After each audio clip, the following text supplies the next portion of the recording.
So after hours call at a popular store, they have a, you ain't gonna believe this. How does this happen?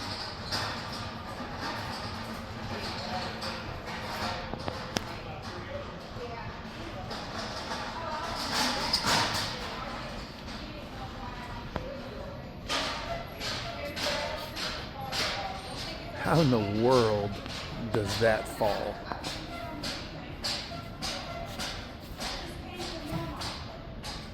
That could have killed somebody.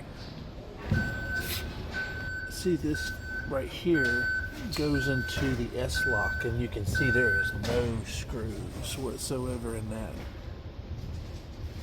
This was not screwed in. There's no tape.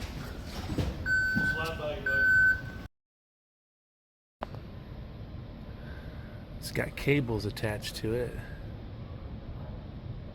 I wonder if it'll zoom in on the cable.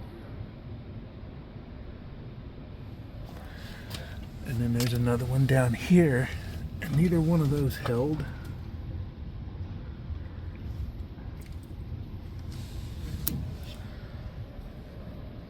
Man, that's dangerous.